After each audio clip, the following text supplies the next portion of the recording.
Hello, it's December 23rd, 2024. It's an entry for James's video diary.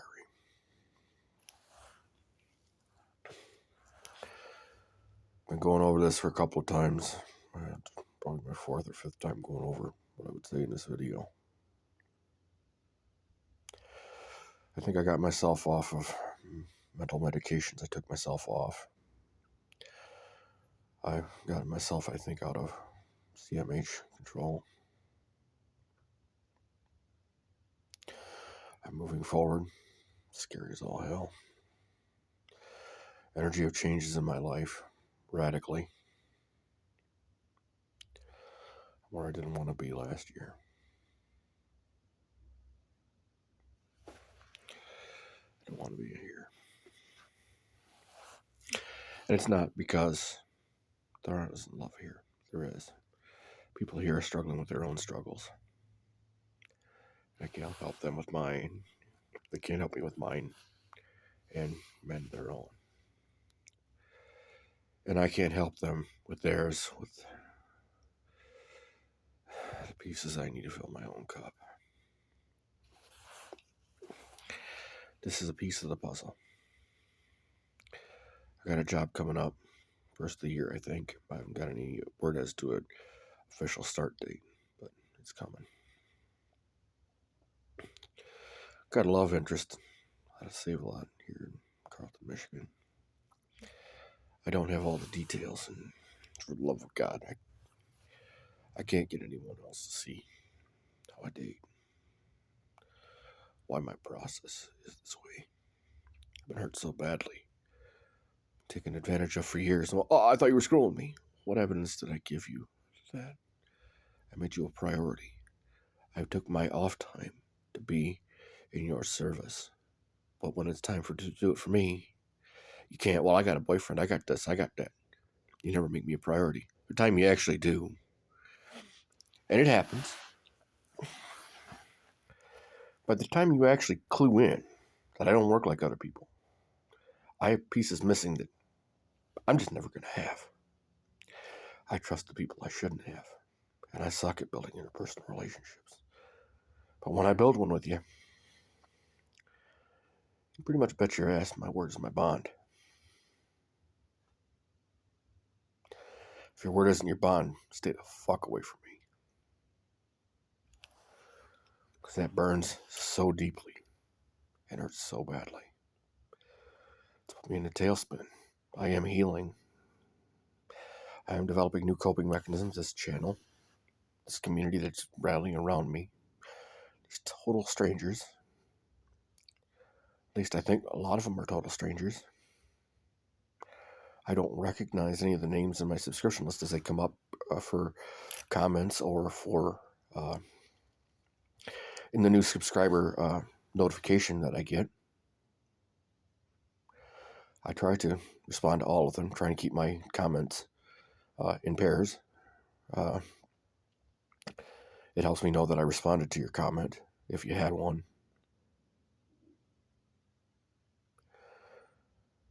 I'm so damaged. I don't know how to build back from it, and I don't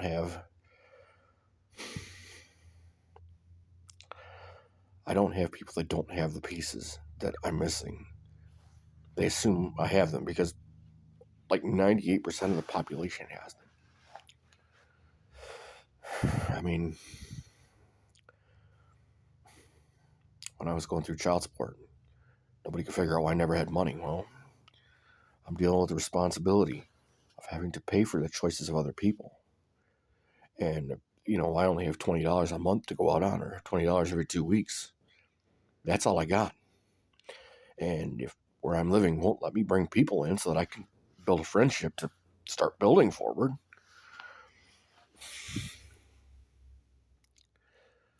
if because of where I have been, I don't bring people in. I intentionally keep people at arm's length because of the struggles of the people around me. I love them.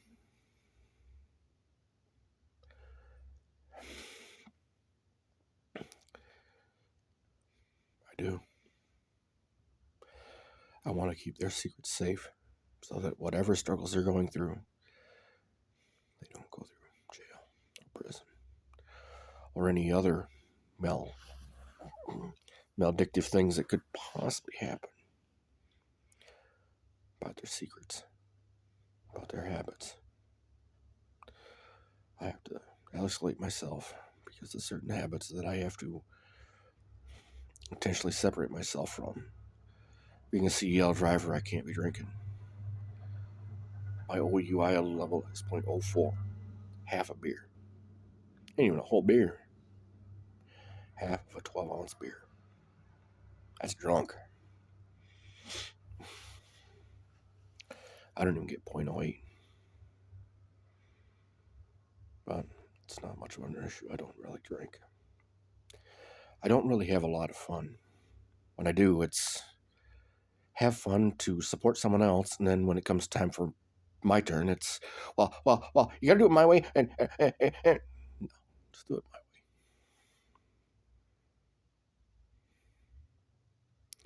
Make me the only choice. Just like I'm gonna make you the only choice. Just like I'm thinking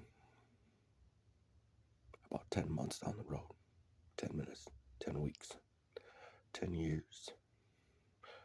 That's why I don't date. Your body is great, it's a hook.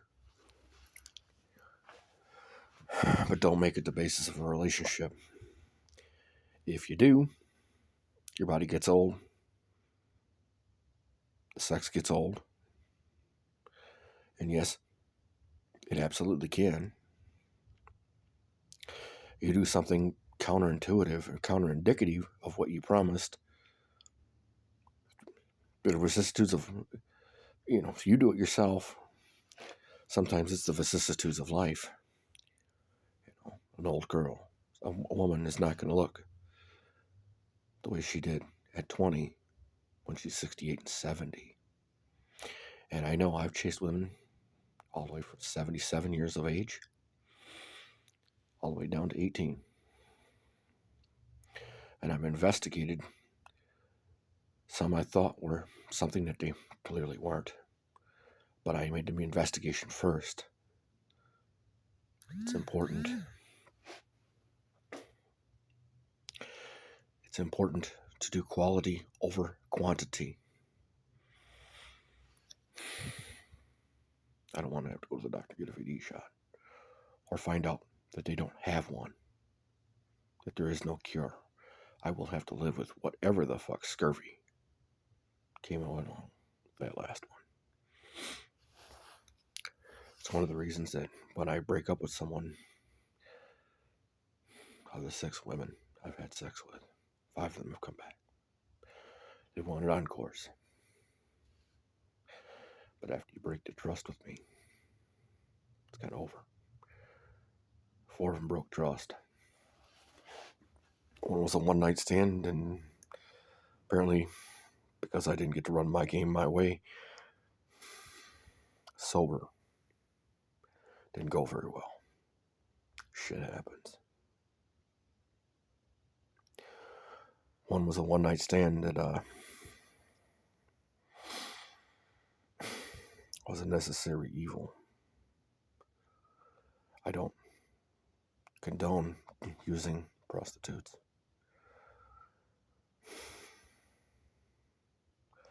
But in a pinch, and you're all out, and you need to win. Only done it once in 30 years. I wasn't in a committed relationship at the time. I didn't cheat. Close as I come was when I had a handicapped girl. And I couldn't get her to come to me, live in my home, to be with me. She cheated on me. And I had to find out because I got restricted. I don't restrict you. The minute you restrict me, it's going to put my nose right up your ass. Because I want to know what you're lying to me about.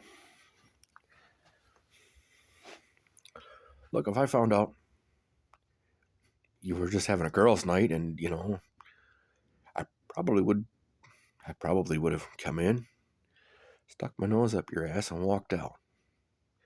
Said, "You guys have a good night. Do you need anything? Do you need anything? Is there supplies you might need, a beer run or something? A beer run or a wine run or something?" So that I got my question answered. She's not unfaithful. She didn't lie to me. She didn't say she'd choose me and then choose someone else. I'm looking directly at Donna Burkett for that. She said she'd choose me. Wouldn't be a choice.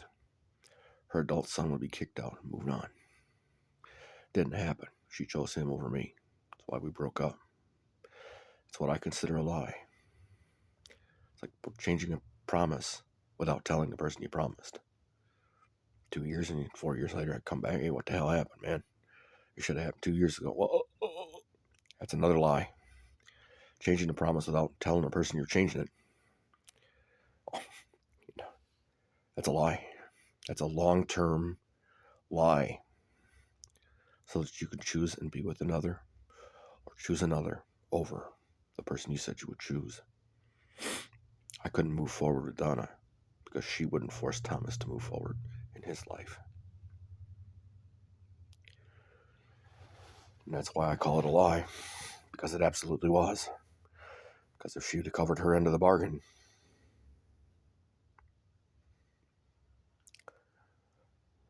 and I'm not free of mistakes. I'm literally not free. I am not an innocent party here. I'm a guilty one. I made a mistake with trying to trust Sarah Amicala from Boise, and I absolutely made a mistake, and I assume it was a setup with Andrea Shea of Saginaw 30 years ago. I don't know where the hell she's now. Never paid any attention. I missed. I screwed up at a church on Mackinac Road here in Saginaw.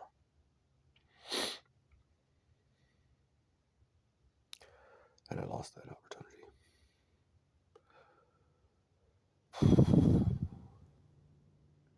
I think it was a setup of her aunt. Had a couple of girls that way. Looked like older women I was chasing. Most of the real. I've turned down the most beautiful woman I've ever met in my life. Because she was involved. She wouldn't do it my way. My way wouldn't have hurt her. My way would have taken her away. Would have spirited her away for a while. Probably wouldn't have kept her forever. And she's the reason I don't share. She's PDR. She's out of Bridgeport, Michigan. She was there 20 years when I met her. And that was 30 years ago. If she's still alive, she's in Bridgeport. And she's probably 60-something. 62, 65, something of that nature. She lives in Bridgeport. I'm sorry. I couldn't take you. Not in your home. Not with your man. All of a sudden, your man all over that place. It screamed to you. It screamed, Scott. And I couldn't touch it. The minute I thought of him, it's all over to crying.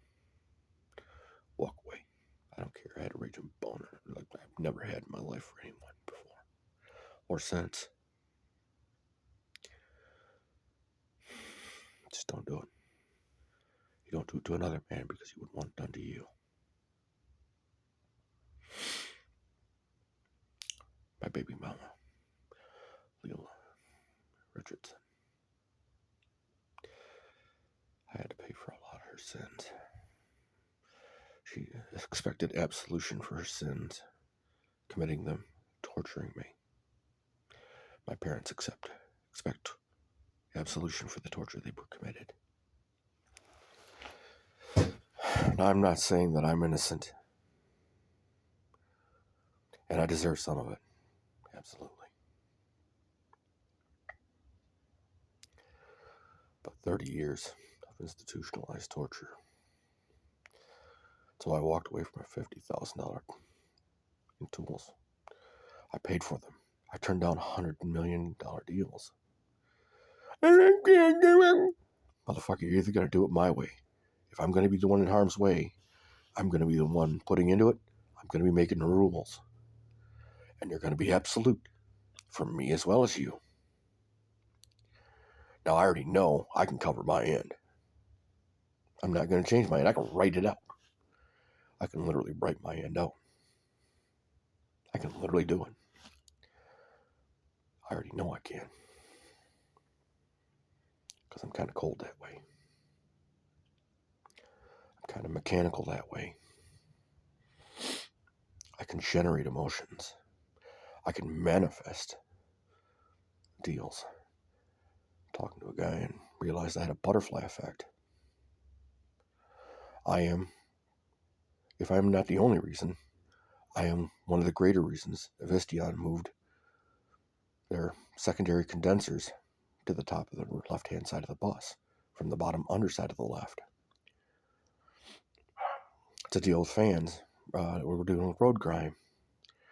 Moving the condenser and fans to the upper left part of that bus didn't change the height more than a couple of inches.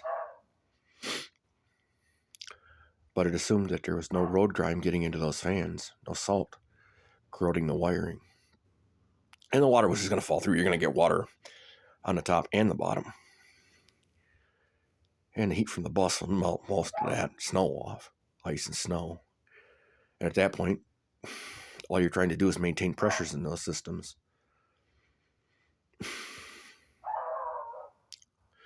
Turned down $1 million opportunity in Midland. The opportunity's notwithstanding yet. And I lost track of that millionaire and his wife. Man would say he's not a millionaire. But I can count you $250,000 in profit beyond what it cost to run the shop. Beyond all the expenses. 4 years ago, made $1 million. Man had an accounting, had over $11 million in equipment.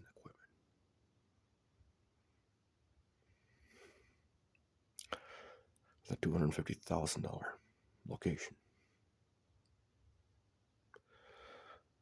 I had to turn it down. Look, man, I don't have the supporting stuff in there. I can't do it. Child support will eat me alive. And I don't have someone I can trust. I try to build something and it's all about them. Instead of being about me, be about me. It would have been about us and building forward. And taking that $125,000 a year and reinvesting a good portion of it back into that business so that I could pay the business off faster.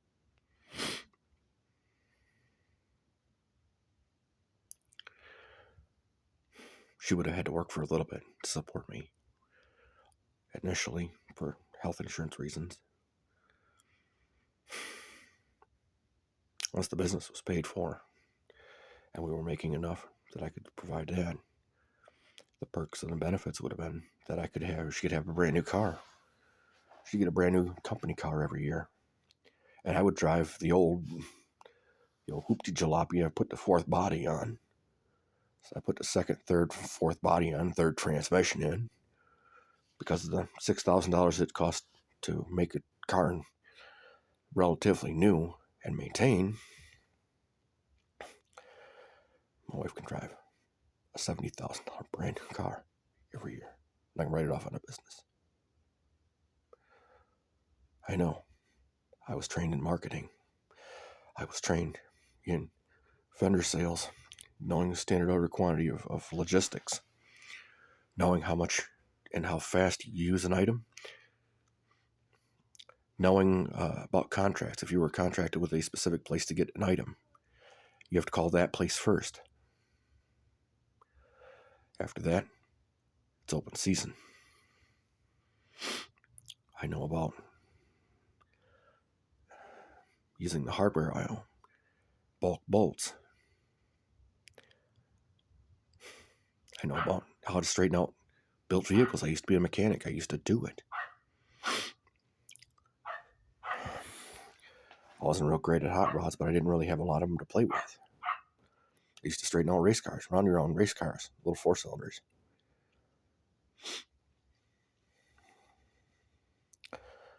with my dad. Great technical education teacher, not much of a man. He'd have been a man, he'd have kicked his wife to the curb. If he didn't kick her to the curb, he would have severely limited her money. You say you can do better, out you go. This is because of you. This happened. Now we're going to get this done right, because I want to have a relationship with my kids, my grandkids, my great-grandkids. I want to have a hot rod. There's no way I'm going to be able to do it if I'm constantly dealing with wipe my ass and stuff I'm never going to use and cry, well, I got to donate it to things. The fuck for, man? You literally screwed my entire retirement. You screwed our son up. You screwed our grandchildren up. You screwed our great-grandchildren up. Last time I knew, before I broke off contact with my daughter, I had a great-grandson. I'll never know the man. That kid's only 2 or 3 years old, but I doubt I'll ever see that man in the flesh. And I guarantee that the opinion he'll have of me, regardless of what you have for a relationship, he ain't gonna have a high opinion of me. My daughter don't have a high opinion of me. My daughter's been poisoned by her environment. And I was poisoned by having to deal with the consequences of others who had no concept that their reactions have consequences. If they had been pressed as per the law, Michigan state law, at that time, I would have a relationship with my daughter. Might not be a good one. Sure as fuck be better than the one I got. In addition to the fact that the mother would have had a hell of a criminal record, and she would have had a hell of a time getting a job after having those kinds of criminal wreck marks on her file. Nobody would hire her. Not with that kind of shit going on. Violating visitation rights, violating the visitation order so often that I was complaining every time. Dude, you complained about me once. I learned my lesson. I did it one fucking time. After that, I was on time every time. I went as much as I could. I did the best I could with what I had. And if they had done me right, Patrick Meter, the 70th District Court, in front of the court in Saginaw, Michigan, this might be a different story. My life might be different. I might have different values.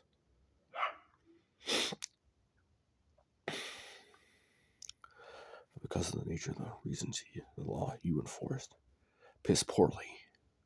If you had enforced it as per the law, as per the rule of law, this would have been a great deal different situation. You wonder about society. Look at the kids and parents. I know. I worked as a janitor at Gaylord Community Schools for the subcontractor ABM. After I managed to pull my boss's head out of her ass to the point where she just didn't stop fucking with me, stop bothering me almost entirely,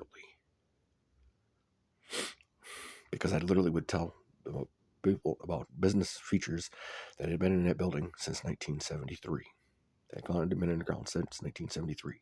I freaked the cops out because I said, hey, if you were really that damn interested, you'd be patrolling the grounds for certain pretty inexpensive biological hazards that could pretty easily be done if by a teenager. I walked them through active shooter situations and how to take over the building and how to hold the building and where to put the kids to give them the greatest chance of survival. I walked people that had 5 years experience at that site through sand traps and critter intrusion, how to go after bees, look for ground bees. 99 times out of 100, ground bees, if you want to nest, you're going to see traffic. Guaranteed you're going to see traffic. If it's in a really populated area, it's always turned over, and you don't really see traffic, take out the snowblower. Because the snowblower is going to vibrate and agitate the living. It's going to agitate them. They are going to attack that snowblower. The minute you start seeing them attack that snowblower, drop the snowblower. Leave the snowblower running to run for the building. They'll attack that snowblower. They'll detect that snowblower as a threat. And truthfully, I had to tell them I'd rather lose $1,000 or $1,500 snowblower than put a $20,000 hospital ride on any one of those kids. Any one.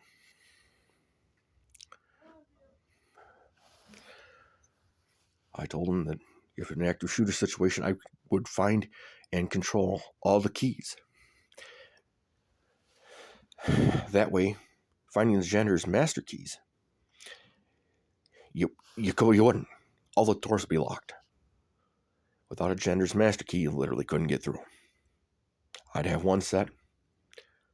I'd give another set to the person I trusted to herd the students into the most protected areas in that building. I walked them through how to use the buses as a defensive line. I walked them through evidence purposes. I walked them through how to pull their staff out of the cell phones, stuff like you're watching me on right now. You do that and you start teaching cursive a little bit, because elementary school education hasn't changed. The words and things have not changed since 1860, since the time of Abraham Lincoln. They really haven't. The English language has not changed so radically in basic education since the time of Abraham Lincoln. You can walk around any elementary school in the world, even elementary school in the U.S., and find out that all these words have been the same since Abraham Lincoln. Just like the speech teacher, the therapist, come to me, because she was the greatest one there. She was the first one that made me feel at home when I worked there. She brought me in. She was the oldest of the bunch. When she had a problem saying, hey, there's a hook in this lesson plan. I mean, am I reading the lesson plan right? Because it seems like there's a hook and it's driving me nuts. It'd drive anybody nuts. You take that same hook 9 times, 7, 8 times a day, then 2 or 3 times remedially. It'd drive anybody nuts, especially if that whole lesson plan was that way, which it was. And I explained to her what,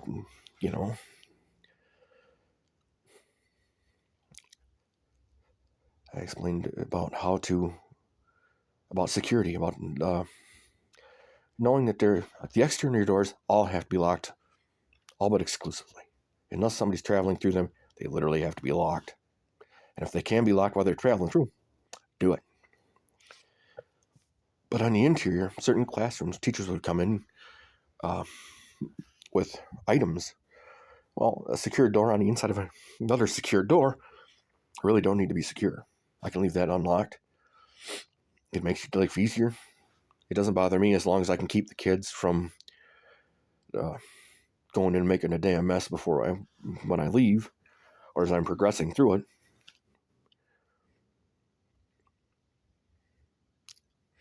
I had some great times. Almost got knocked over by a girl that was almost not as big as a wet fart. She couldn't have been 3 foot tall. She took my big ass off my feet damn near. Hand me something for kindergarten parent-teacher conferences. I didn't have a kid in school. My kid's grown.